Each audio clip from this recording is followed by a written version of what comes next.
Halo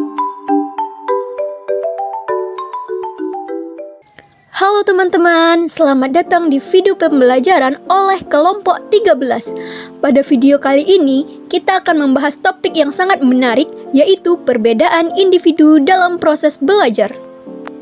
Sebelumnya, apakah ada yang tahu apa itu individu? Individu adalah kata benda dari individual yang berarti orang, perseorangan, ataupun oknum. Fakta menunjukkan bahwa terjadi perbedaan individual, di mana seseorang yang mirip atau kembar sekalipun menunjukkan minat, perilaku, cara berpikir yang berbeda. Hal ini disebabkan karena terjadi tempo dan irama perkembangan yang berbeda, sehingga terjadilah perbedaan individual. Sekarang kita akan masuk kepada gaya belajar. Belajar siswa adalah suatu cara yang sifatnya individu yang dimiliki oleh siswa untuk memperoleh, menyerap, mengatur, dan mengolah informasi dalam proses pembelajaran. Setiap siswa memiliki gaya belajar yang berbeda. Ketika seseorang telah belajar menggunakan gaya belajar yang benar, maka akan berdampak pada keefektifan penyerapan informasi yang diterima. Apa saja faktor-faktor yang mempengaruhi gaya belajar? Yang pertama adalah faktor fisik. Untuk dapat belajar dengan baik, siswa harus mempunyai tubuh yang sehat. Tanpa jasmani yang sehat, pikirannya takkan dapat bekerja dengan baik. Adalah emosional. Belajar yang berhasil haruslah dimulai dengan menciptakan emosi positif pada diri siswa. Untuk menciptakan emosi pada diri siswa harus dilakukan dengan berbagai cara.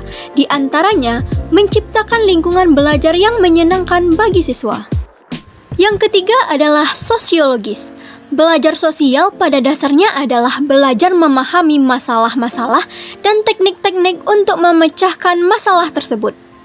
Dan yang terakhir adalah faktor lingkungan. Faktor-faktor yang termasuk lingkungan ialah gedung sekolah dan letaknya, rumah tempat tinggal keluarga siswa dan letaknya, alat belajar, dan keadaan cuaca. Apa aja sih macam-macam gaya belajar? Yang pertama adalah visual. Gaya belajar visual menitik beratkan pada ketajaman penglihatan. Artinya, bukti-bukti konkret harus diperlihatkan terlebih dahulu agar mereka dapat paham gaya belajar seperti ini, mengandalkan penglihatan atau melihat dulu buktinya untuk kemudian bisa mempercayainya. Yang kedua adalah auditory. Gaya belajar ini mengandalkan pada pendengaran untuk bisa memahami dan mengingatnya. Karakteristik model belajar seperti inilah benar-benar menempatkan pendengaran sebagai alat utama menyerap informasi ataupun pengetahuan. Dan yang terakhir, kinestetik. Gaya belajar kinestetik mengharuskan individu yang bersangkutan menyentuh sesuatu yang memberikan informasi tertentu agar ia bisa mengingatnya. Sekarang kita masuk kepada siswa berisiko. Siswa berisiko adalah siswa yang memiliki kemungkinan tinggi untuk gagal dalam mencapai kemampuan akademik minimum yang diperlukan pada kehidupan dewasa. Banyak siswa yang berisiko dikeluarkan sebelum kelulusan dan banyak juga siswa yang lulus tanpa kemahiran dalam kemampuan dasar menulis ataupun matematika. Selanjutnya adalah tipe kepribadian.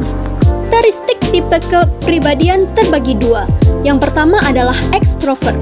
Ekstrovert adalah suatu kecenderungan yang mengarahkan kepribadian lebih banyak keluar daripada ke dalam dirinya. Yang kedua adalah introvert. Introvert adalah suatu orientasi ke dalam diri sendiri. Orang-orang introvert cenderung menarik diri dari kontak sosial. Selanjutnya adalah perbedaan sosial ekonomi. Prestasi siswa di sekolah memiliki hubungannya dengan status sosial ekonominya, di mana siswa dengan sosial ekonomi yang lebih tinggi cenderung untuk lebih berprestasi. Sedangkan siswa dengan sosial ekonomi yang lebih rendah cenderung memiliki resiko lebih besar untuk putus sekolah. Meskipun begitu, Kesulitan juga tetap dirasakan oleh individu dengan tingkat pemasukan keluarga yang tinggi, seperti tunjangan orang tua yang tinggi dan kurang dekatnya dengan orang tua akibat sibuk bekerja dapat menimbulkan kecemasan dan depresi pada anak. Selanjutnya adalah anak berkebutuhan khusus. Anak berkebutuhan khusus mempunyai karakteristik yang berbeda antara yang satu dengan yang lainnya. Karena karakteristik dan hambatan yang dimiliki, anak berkebutuhan khusus memerlukan bentuk pelayanan pendidikan khusus yang disesuaikan dengan kemampuan dan potensi mereka. Dan yang terakhir adalah pendekatan pembelajaran berdasarkan keberagaman peserta didik. Pendidikan inklusif merupakan implementasi pendidikan yang berwawasan multikultural yang dapat membantu peserta didik mengerti, menerima, serta menghargai orang lain yang berbeda suku, budaya, nilai, kepribadian, dan keberfungsian fisik maupun psikologis. Itulah pemaparan materi dari perbedaan individu dalam belajar oleh kelompok 13. Sampai jumpa.